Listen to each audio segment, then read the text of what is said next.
No, it's not nostalgia, it is the peak point of SpongeBob SquarePants. Season 2 is undoubtedly an important part of the show, including 40 unique episodes with their unrepeatable atmosphere and great jokes. It's a major part of my childhood, as most of the episodes I watched as a kid were from Season 2.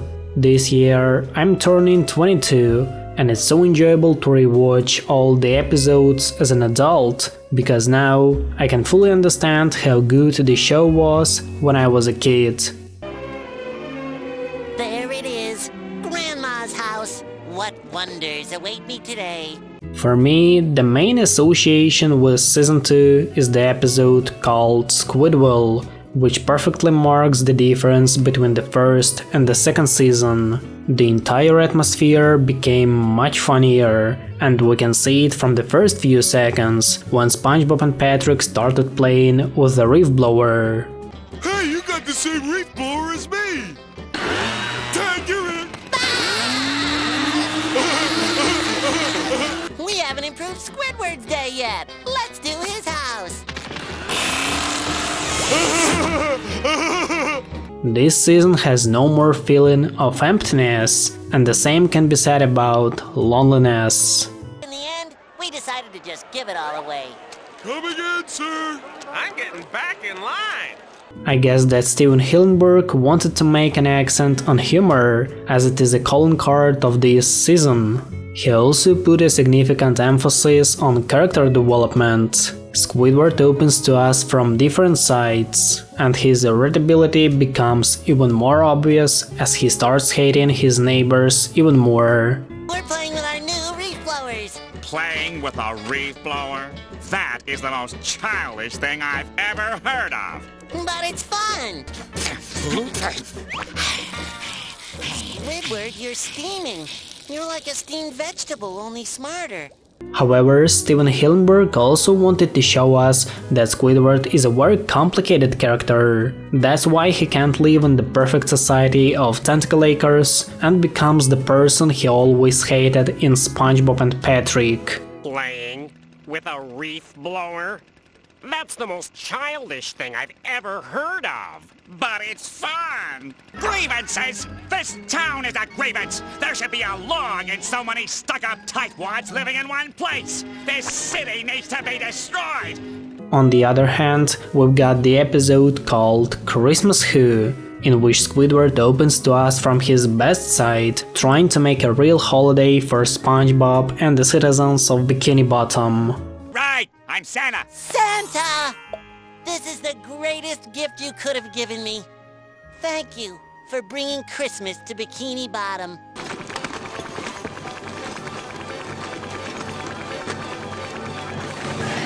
Thank you, Santa! By showing these examples, I wanted to say that a show can be funny and serious simultaneously. It's not a secret that the second season looks more childish than the first one, but the transformed atmosphere made it a really popular show. The new vibe of the second season perfectly matches the main characters, giving us lots of positive emotions, great jokes, and special moments we all love. It was sure nice of Mr. Krabs to give me a job. And at $50 an hour, too. When I started working here, I had to pay Mr. Krabs $100 an hour. Is this the Krusty Krab? No, this is Patrick. I'm sure that some of your most favorite episodes are from Season 2. Many people are big fans of band gigs, and I can surely understand why. Then I'm sure we could all pull together and discover what it truly means to be in a marching band. Yeah, for the firemen! Someone like me prefers Squidward for its good life lessons and hidden philosophical meaning.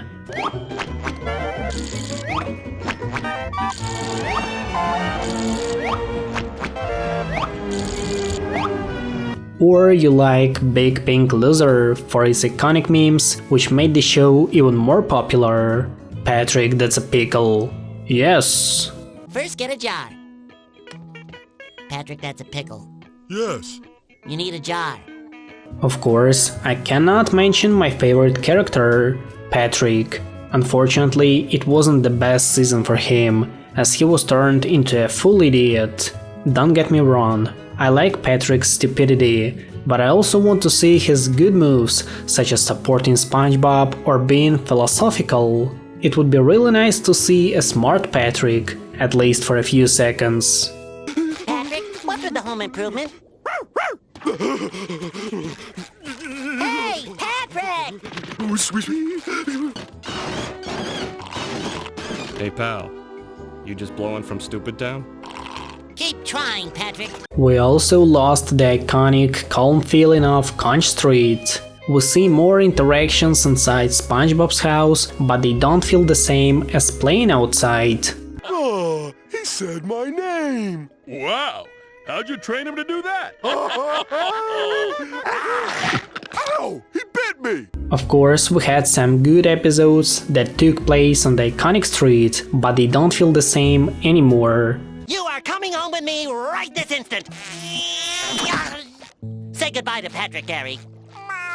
We can easily compare those two screenshots. One is from the episode called Petty Hype, and the other one is from Bubble Stand. The same idea and location, but a very different feeling while looking at it. Good morning to you, sir. Would you care to blow a bubble? Oh, how much is it? Only a quarter. Sounds reasonable. Who's number 46,853? In Season 2, it feels like a very crowded and noisy place, a typical neighborhood of Bikini Bottom, while in Season 1, it feels like a place stuck in time, located far away from civilization, with only a few characters inhabiting it, being calm and chill, reminding some heartwarming places of my childhood. G7! G7? Kick me! Kick me! I lose! Ladies and gentlemen, Pretty Patties is now under no management. Who's next? The episode called Dumped tried to bring back the atmosphere from Season 1, but even that episode couldn't make it. He only liked me for my shorts! No, Patrick! He wanted the cookie in your pocket! Whee! Oh, Gary, I knew you'd never leave me! I think the main idea of Steven Hillenburg for this season was to make it a show for a broader audience of different ages.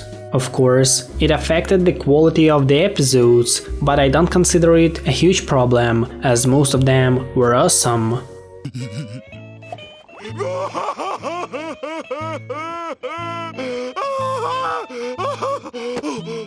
There is also an episode that only adults can understand. It is called Grandma's Kisses, and it gives us a good life lesson, teaching us the balance between being a boring adult and a happy kid. You don't have to be a baby to get old Grandma's love. I don't. Of course not. And remember, you can kiss your grandma and still be an adult. Here you go. Why is the atmosphere of the second season is unrepeatable? Well, because it is the only season that balances between being fun and serious at a time.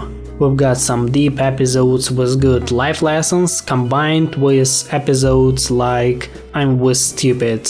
We've got to unite as workers and demand the respect we deserve from the boss. In fact, you and I should go on strike. That's just what I'd expect you to say. Dumb people are always blissfully unaware of how dumb they really are. And you taught him to sing. Oh, now he's short-circuiting. You must have taught him a little too much. I don't want to say that this episode is bad. I only want to show you the increasing contrast between episodes from the same season. Exactly as you do. Oh no, I broke it! No, Patrick, you did it! It is still SpongeBob we all love, with his unrepeatable character traits and love for Krabby Patties. On the other hand, it is the season when everything starts to change, and Season 3 will move even further from the first one. I've got you now, SpongeBob! Hey, put some clothes ya! Woohoo! Right on, Squidward! Ah! I caught you now! You didn't think I knew you were a stick outside my window, huh? However, the second season still had a Hawaiian vibe. We hear lots of our favorite tracks throughout the season, including some new ones. They all perfectly complement the underwater vibe of Bikini Bottom, especially in the evening. This is one of the best scenes in SpongeBob SquarePants I have ever seen. That was great, Patrick! You really got the hang of it! Yeah! Remember when I had my hand up and I put it on the lid? I opened the jar with my hand! And it was all because you showed me how to do it! I'm never gonna forget this. But unfortunately, the accent has slowly shifted away to being the regular SpongeBob we know today. There were no more Hawaiian openings like in season 1, and I really miss them. Let's remember how the first season started by reviewing the beginnings of a few episodes. Ah, the sea. So fascinating. So wonderful. Here we see Bikini Bottom, teeming with life.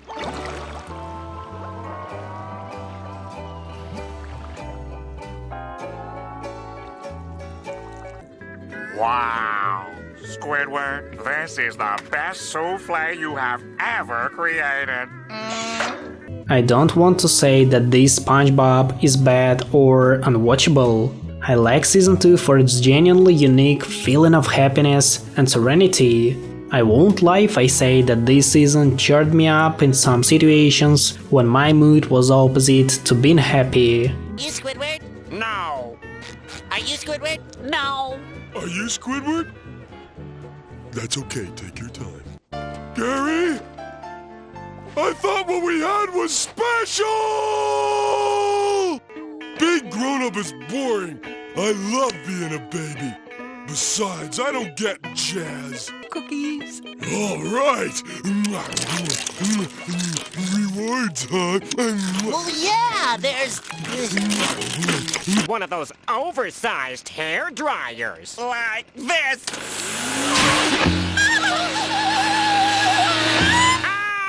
Screenshots of the second season remind me of a sunny summer day at 11 AM when the sun is still rising, but it's already warm enough to go for a walk and simply enjoy your life. A lot of scenes work together to create something unrepeatable like the second season.